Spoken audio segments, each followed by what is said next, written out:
Eddie Glass. Hi. And Tom is somewhere. Can you I get this out. Got it. are we good? Yep. All Okay. right. Yeah. We're recording. Eddie and Tom of Nebula. Thank you both for taking the time. Can you hear me all right? Everything good? Yeah. Good. Excellent. Thank you. You guys are currently working on your next record, and I want to talk about that. But the kind of occasion for the interview is the Apollo and Atomic Ritual reissues that Heavy Psych Sounds is doing. So, well, I'd love to start with new stuff. I feel obligated. Actually, it's funny because I've been going through a storage unit where just decades worth of crap is kept, and I found on mini disc, Eddie, an interview that I did with you circa 2005. So if I had any way to listen to a mini disc, I might have gone back to that and checked it out. But so, alas, Gone to the wayside since yeah, 2000. It was, yeah, a lot of shit has changed. Recording, just the whole recording process is different now. Yeah, The way we're recording this record compared to Apollo and Atomic Ritual. We recorded Atomic Ritual in Apollo in It was a Hollywood Sound. Hollywood Sound, where they did Everybody at the Doors, Tom Petty. Earth, Yeah. Wind, and Yeah, Prince. that was the last time we worked in a big studio because. We did Heavy Psych at Passing Coanga too. Oh yeah. But that was what, 2005. Yeah. So from there on, it's changed to you do it in a Pro Tools at a small studio. or your Yeah. house. Yeah, absolutely, absolutely. Well, what was going on? I know, Tom, you came aboard for Apollo, right? Yep. So what was the timing on coming off Atomic Ritual, you're joining the band, and then sort of moving forward? How did that all play out as you remember it? Shit. Well, we done a tour with, was it Mastodon and Clutch? And I was just guitar tech sort of thing, roadie guitar tech, and kind of met a girl and came back after the tour. We were hanging out for a bit, and then ended up coming back a little while later to the US to see if it was going to go anywhere. And Eddie and I were jamming in the rehearsal space one day, and they needed a bass player, and said, the songs, like we all get along, like you should do it. So basically that's what happened there. Prior to that, I'm not so sure, Eddie'd have to fill you in with after the Atomic Ritual thing. Yeah, no, it was cool. It was like Tom was always, when we go to England and stuff, would drive us around and shit, whatever you call it, Yeah. And then we took him to Europe with us, and then we'd go back home and stuff. But yeah, then we were looking for a bass player for a while, and I didn't even know really that he could play that well. Knew all the songs, so we tried all these people that didn't work, and then he's like played a riff of ours one day, and I'm like, "You son of a bitch! You telling him to play it? That's why he's yeah." You've been hiding this. Yes. Yeah. And plus, it was a sign. I think I grew up with totally in English music, So I was like, man, I want a freaking English dude in my band. That'd be so cool. By the time he was there, I was like, once I went to England, that all was erased. Yeah. But Cured you of that? It did. Yeah. Fair enough.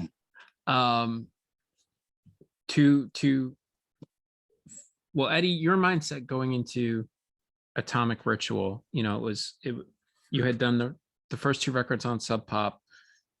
Here Comes Liquor and Poker. It's the Century Media sort of subsidiary thing.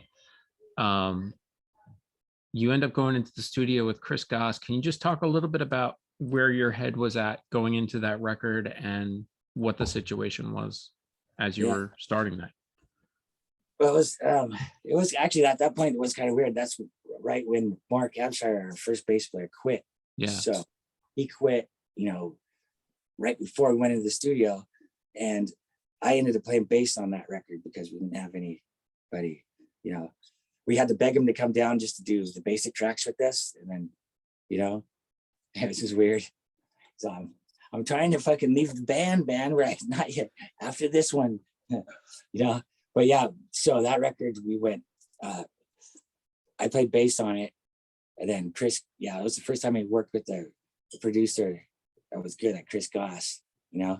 And it was cool. I mean, we usually do our own records, and we think we know everything as everything's the way it's supposed to be, like that tambourine are supposed to be exactly that amount. This was, and then Chris came, one day and he's like, total opposite idea of like this one song we had, that I wanted this heavy guitar sound, and he was like, went total opposite, and I was like, it was really hard to do it, but I was like, okay, I'll listen to you. And he was right, Which song was it?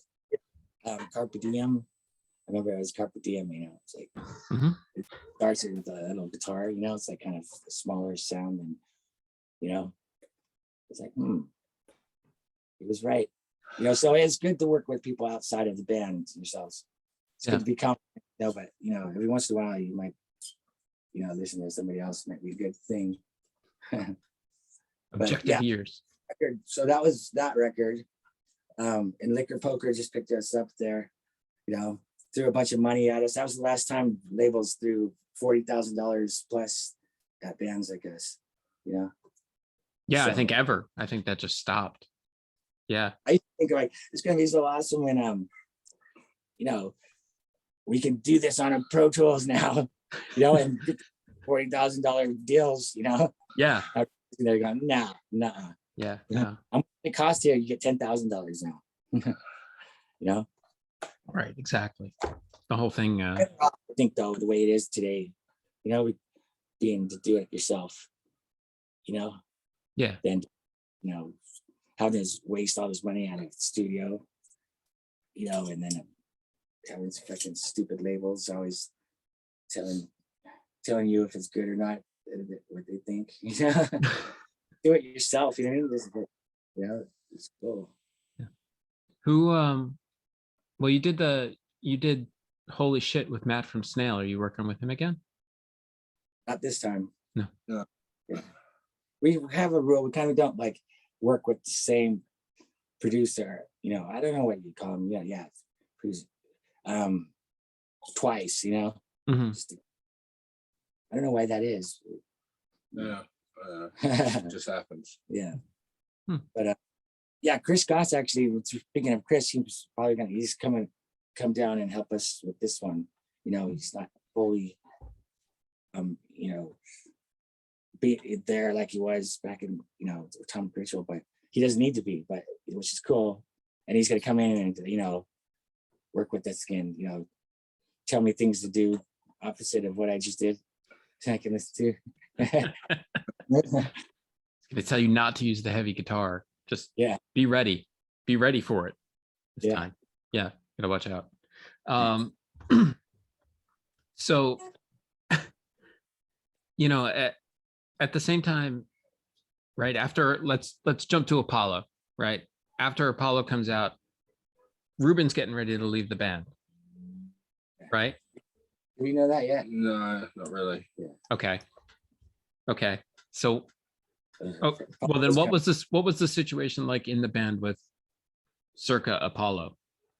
That one was do you remember it? Yeah. So that was his first studio experience. Yeah. So how was that, Tom? How was your first studio experience with Nebula? You're not a stranger to Nebula at this point, right? It was interesting. You knew them. Yeah, we were in Hollywood Sound in Hollywood, and it was a nice big studio and stuff, but I know it's kind of a weird thing. Like Daniel Ray was nice, he's like cool. We worked with him he produced the record, but he kind of didn't get what everybody was about. He's like in the East Coast. He's worked with the Ramones a lot. And it was like Ramones main, he did most of their records. So he came in and goes, "This is gonna be the most rock and straightforward, just kick-ass record ever." And I was like, kind of, but kind of not. There's gonna be a lot of like weird shit we're gonna do to put on it. That's fine. And then little did you know, like if you've listened to Apollo, like there's goats and sitars and everything. He's like, oh my God. The guy was like, he was clean shaved and, you know, had his shit together when he arrived. And by the time he left the studio, he still had his long beard. I see. I ended up playing drums on that record. Yeah. You know, it's weird. I did not think about it. I'm doing it. Yeah, it was a funny story. I guess Apollo was the first record that Ruben wrote more than one song, you know? So he, I think we split that record. It would be like my song, his song, my song, his song, you know? So you can hear it on that record, and he sings his own songs and I sing mine. So we do the basic tracks of that record, but he didn't really hit my song the way they should be. We're sitting there in the studio and you know, I'm just like, fuck, my songs sound like shit and Ruben sounds good. I'm like, you know, well, I want to do the drum tracks over, you know. No, Daniel Ray's like, no, you ain't doing them over. I'm like, yes, I am. Put up the headphones. Well, hit the fucking play and record button, right? Were you there? Remember that?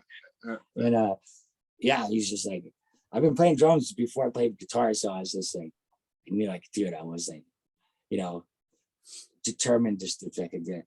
What was it about? What was it about them that wasn't working? The feel. Okay. Yeah, and yeah, so I was like, I hit him, and then like about 30 seconds of the song, Daniel Ray's he has changed from like, oh man, what's he doing, to like, hold on a second, I have to change your mic. You know, and then yeah, so we did those drum tracks. We just did them boom, boom, boom like that. And when I come back, Ruben's gone, and I guess what happened when he was in there, he threw a, you know, once I started doing the drum tracks, because you know, I guess you get pissed if you're a drummer. Yeah. You know? Yeah. But yeah, so he's like, yeah, how does it sound? It sounds fucking good. He threw he said he quit, or whatever he did, you know. But to his you know, being cool, you know, he actually kind of quit, but what he did, he just went down to Sunset because it was in Hollywood. So he went down to the Sunset trip to this crack motel for 3 days, you know. So we were doing the rest of the record, and we're like, where's Ruben at? He's, you know, he shows up like, I've been in a crack hotel with this crack lady. You know, this crackhead, she's totally cool. Like that's what happens when you you just got there was like kind of a divide in a sense. Like Ruben was doing his songs, and like he'd come into the studio, like he'd be there sort of like early, and we'd come in, and it's like, oh, I've already done my songs today, and it's like, oh, what shit, okay. And then yeah, that's kind of how it panned out. It was interesting times. So then that was the last record with Ruben, right? Ruben. And then went on to do the Freaks. He got the taste of his own songs, you know, and things. He's like, I don't need you anymore. I'm like, okay. You know, and now you guys are label mates, so there you go. Right. That's it. With everybody else in the world right now, everybody's on that. It's true. Everybody who's lucky, anyway. Yeah. Well, so you guys were, you know, it definitely I feel like on my end, listening to one record, the next, you can hear Atomic Ritual is more produced. You can hear Apollo is like trying to not be that. And then by the time Heavy Psych comes around, the EP and then the LP version of it, it kind of felt like things were evening out, and then the band broke up for the better part of a decade. Yeah. Right. So go ahead. After Ruben split, it was kind of like everything became like you know, well, a big part. We had our sound guy, Chris Swanson. He was like one of my best friend and sound guy, and he died 2007, OD'd, you know.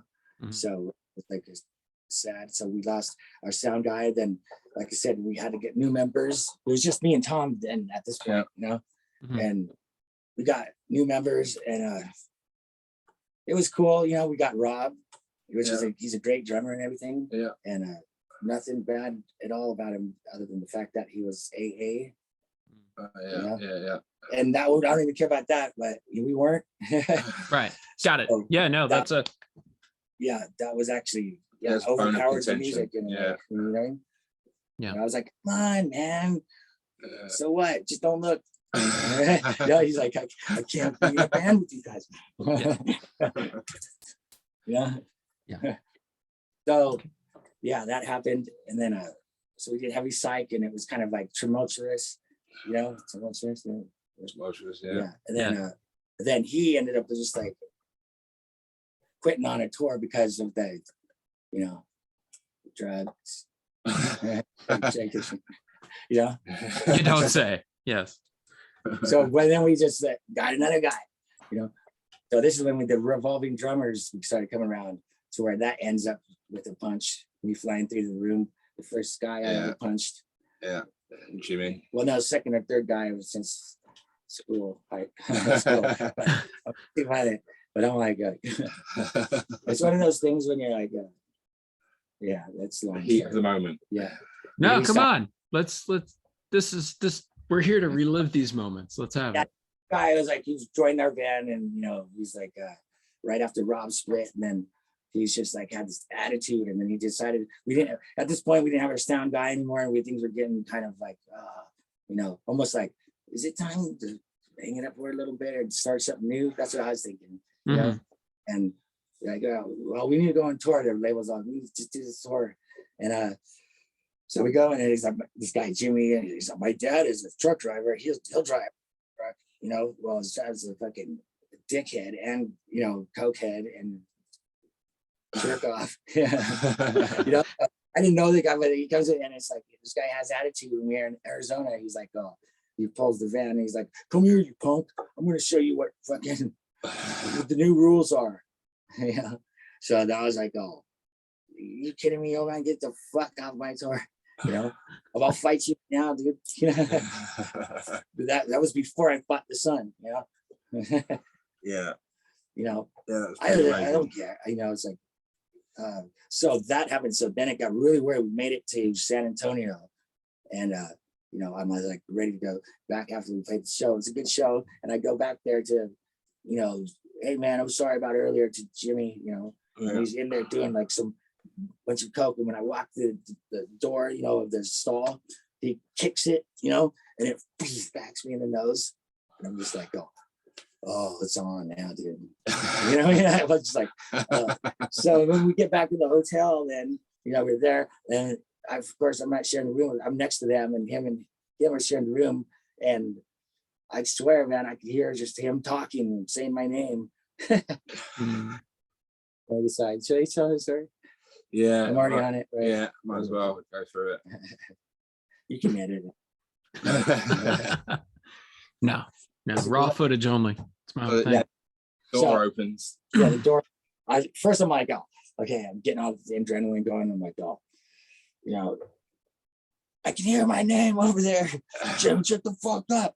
You know, fuck you, man. He's doing that thing. And I'm like, oh, and I kick the door. I'm like, I just thought to myself, if the door opens, please don't open the door. But if it does, it's on. You know, lo and behold, I open the door. Open the door. I was like, man, I was just like, oh, vroom. Yeah, he's sitting on the bed like this. Yeah. I I saw Eddie fly horizontal through the hotel room. It was amazing, actually. Yeah. So I got to say, you're the guy I'm in French right now. So this, I'm like flying, and wait, just missed him. You know, you know. So yeah. So next thing I know, I'm fucking rolled off the bed on the bottom. You know, don't ring my bell. You know, and he's on top of me. Oh shit. Yeah.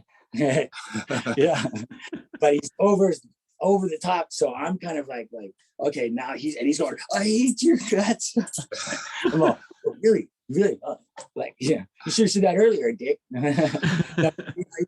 You're but missing me, so I'm like kicking him in the back like that, right? Yeah. He has the best view for it. Yeah, it's like I had front row seats, like Yeah. down the bed doing it. It was like, wow, Yeah. is this happening? Yeah. At the time, I would say I kicked his ass, but if it was, if it was judged, I would have lost. Yeah, I know. Yeah. You know? But I was Forfeit, both it was just both Yeah. it was forfeited. It wasn't Right. like Nobody won. Nobody Yeah. won. one of those things. Don't start fighting. nobody got their ass kicked. It's like, yeah. Yeah, nobody. It wasn't too bad, But then, when he left the next day and left the van there, I think for me, that was a bit different. So we stopped that tour. Then at this time, we were like, oh, I'm like, I think I was just gonna start a new band. Mhm. Well, no, man, it's like, it doesn't come that easy. We put a lot of work into Nebula, and it's just something cool. And it maybe took a few years for me to realize, Mhm.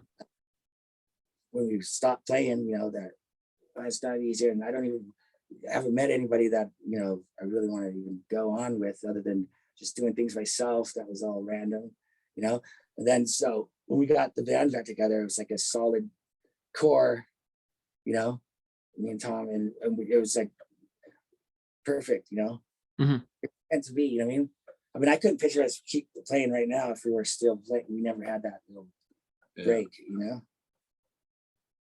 right? Yeah. So then, so we got back, then we did Holy Shit, and now we're working on this one. Yeah. Right. Yeah, So My And- hamster. yeah. And I've yeah, oh, yeah. like anybody. Mike's a pro. Yeah. No, Mike. Yeah. Mike. He is. I mean, I have known Mike for a while. He's in addition to being pro, he's a really nice guy. Yeah. So let's all right. Let's talk about the new stuff then. Coming off Holy Shit. Holy shit! It was a new Nebula record. Holy shit! I said it many times. Yeah. And I was lucky enough to see you guys tour for it as well. And Yeah. That was in was it Boston? I was the Vitus Bar, Brooklyn. Oh, that's right. Yeah, New York. Yep. Yeah. So of course, with the caveat of a global pandemic fucking in between, tell me about going from Holy Shit to a new record. Has your mindset changed? Is there anything you want to do different coming off that record? How do you feel about that record a couple of years after the fact, now that you're kind of like done with it and moving on? I like that record a lot. The Holy Shit. Yeah. And the whole thing about the name and everything about that.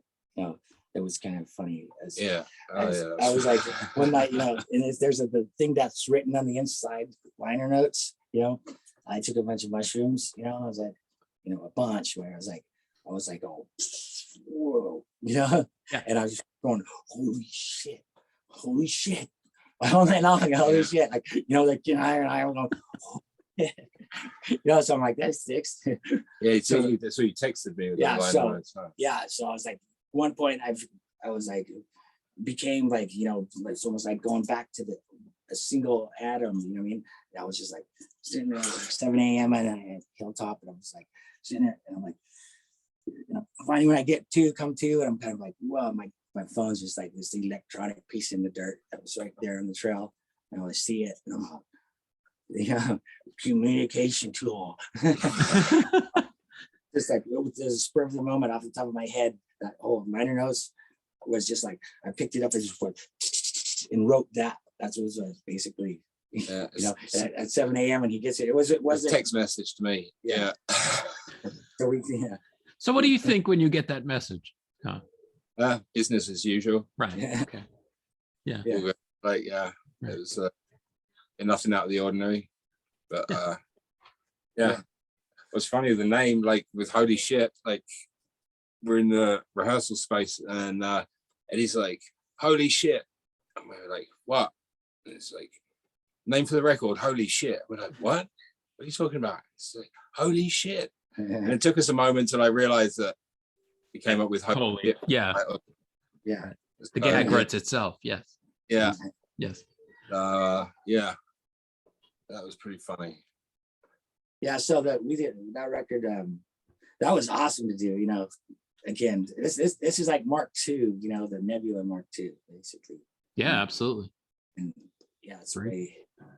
way better. You know, Yeah. No, well, get better it is actually. I feel as long as you don't fucking get injured or become fat and lazy or something when you get older, like you only get better at doing things.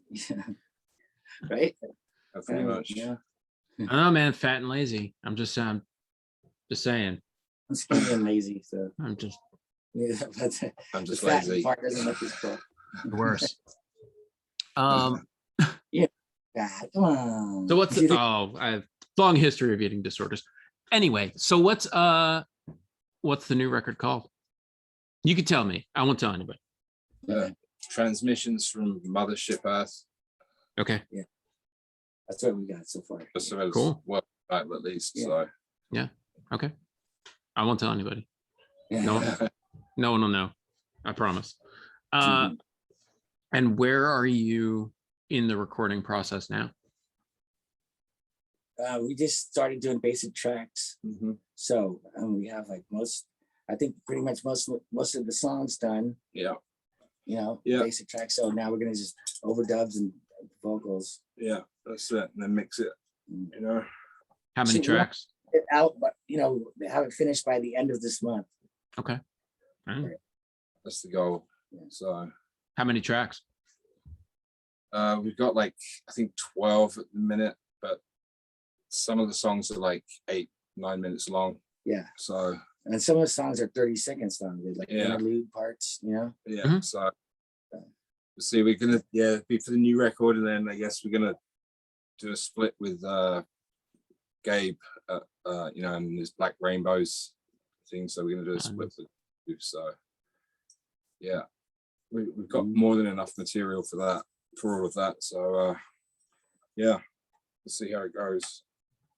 It's coming together. It sounds pretty good so far. Like happy with it, you know. Nice. Yeah, I remember last time we talked, Tom, you said the material was some of it was longer songs and little jammier and a little bit more spaced out that way. Yeah. So Yeah, totally. that's I would cool. say Yeah, just like space. more, spaced. No. More like Yeah. just more drug addled. Yeah, definitely. Definitely. Yeah. Could be a fine line, man. Yeah, that's fine. I know you guys have some show plans. You're doing the Heavy Psych Fest, and there was another show I think in Vegas. Do you have? I mean, no one knows anything obviously, but if you're thinking like June, July release for the album, have you started planning anything? Yeah, we have. We're actually the reason why we want to get it out before February, that by the end of January, so we can have it out when we go on tour in May. Yeah. Okay. We'll do some US in May, and then we've got like we got like a lot of touring set up this year. I don't remember off the top of my head where we've got. There's US, and then we got England and Europe in summer, and then we go to Australia in September, and then Europe again in November. Yeah, because we were supposed to go to Australia just before the pandemic hit. Yeah, that's got rescheduled now till September. So fingers crossed. Yeah. You never know what happened. It's 8 months or so away, so we'll see. Right. We'll see. It's amazing. Everything has like a star next to it, an asterisk next to it. It's like, yeah, maybe. Yeah. But yeah, we're playing with we've got a show in Vegas, and then we're playing with Fatso Jets and Stoner out here in Palmdale, out in the desert. Mhm. At a brewery. I forget the name of the brewery, but that's like a few days before. I think that's like the 19th February. And then we might be playing in LA possibly at the beginning of February, just at Permanent Records. Oh yeah. So yeah, Got Is a that few more. the Permanent Records Roadhouse? Is that what they're calling? I don't know. Yeah. It was the something old like that. Cafe Ella. Okay. It's like Highland Park. It's the people that was that place downtown by the American that venue by the American Hotel. Yeah, Al's Bar. Yeah, it was the people that owned Owl's Bar in LA, legendary bar like venue. Okay. You know what I'm thinking? You know what we should do? We should like that show. We'll play the whole record. Yeah, huh? It's just gonna play the all new songs. Yeah. Yeah, So why if not? you're watching this and you're gonna go there, that's what's gonna happen. Yeah. That I can tell people. I won't. Yeah. I won't tell anyone the name of the album. I'll tell them. That's I was fine. cool doing that for a while. Like Mud Yeah. Honey, I saw him do Super Buzz Big Muffin. Yeah, Melvin's and Houdini. Yeah, Wasn't it? yeah. They did play the record from start to finish. Yeah. Yeah.